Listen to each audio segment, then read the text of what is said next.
Yeah.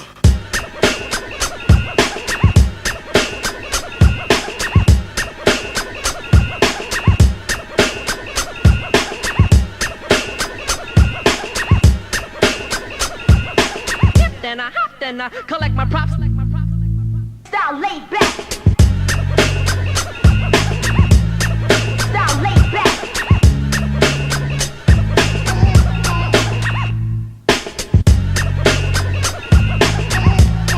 Style laid back. My name is Iman, Nur Iman. Some people call me Stranger. Stranger is my graffiti tag name. Yeah, I am a fine art practitioner. I do graffiti and I also do murals. I think it goes back like many others. I started drawing at a young age. I didn't really have a lot of toys when I was young, so I just enjoy drawing as a kid. It was until when I was 11, my brother brought back his guitar, and his guitar had like some drawings on it, some graffiti sketches on it, stickers. Yeah, and then I decided to copy them and did a few sketches. Ever since that particular incident, as in I drew it for my friend and then he likes it and everyone else likes it. So I thought it is something that makes a lot of people happy. So that's when I really pick up on drawing graffiti a lot. There were already like other graffiti art practitioners who are already doing art full time as freelancers. Yeah. So I think it's doable. I mean, someone already does it. That person, he can survive. He has a family and all that. So yeah, I think it's doable. People who don't write, they're excluded. I don't care about them. It's for me and other graffiti writers that we can read it.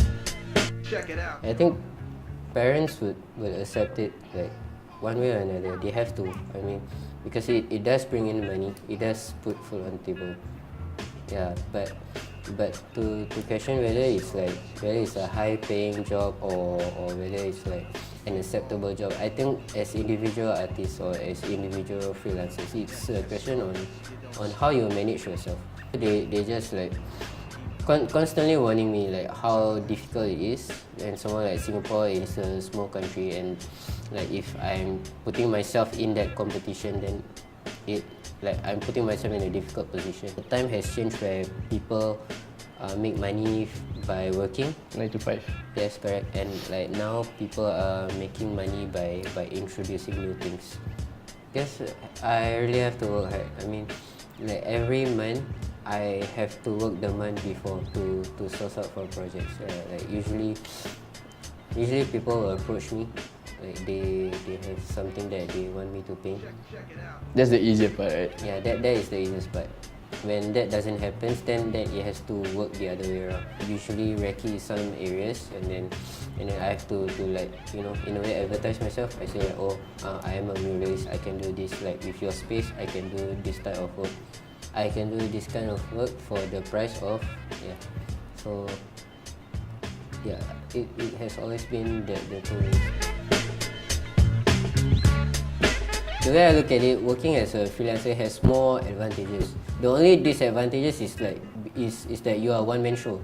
Like you are one person. You like say for me, I make art. So I do the art.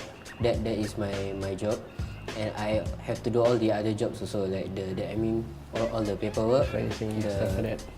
Yeah, the materials and all that. So yeah, that is the disadvantage. Like other than that, I think it's worth it. Like how much you earn.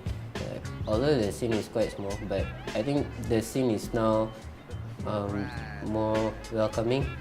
As in, we have more events that bring people together, and that's the good thing about graffiti. As in, we have production sessions, and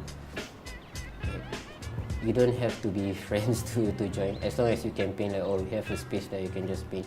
Like during jam sessions, like you can just paint and then like we work something out. That's also like one reason why, like even until now, I am still doing graffiti like for many years already. It's one reason why I won't stop doing graffiti, although like it would seem very time wasting, like in the perspective of people who doesn't do graffiti.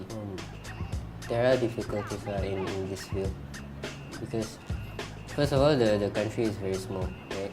and like there's so many people doing it. Like every year there will be a number of people graduating from all these schools, and when they graduate, ideally, let's just assume that all of them will still continue doing it. Okay. So every year the competition gets bigger. Like no matter how people would judge us and say, oh, like you do art, no future, no job and all that. But like until now, as in there are all these companies or people like myself whom are still able to make it. It's because the art scene is relevant.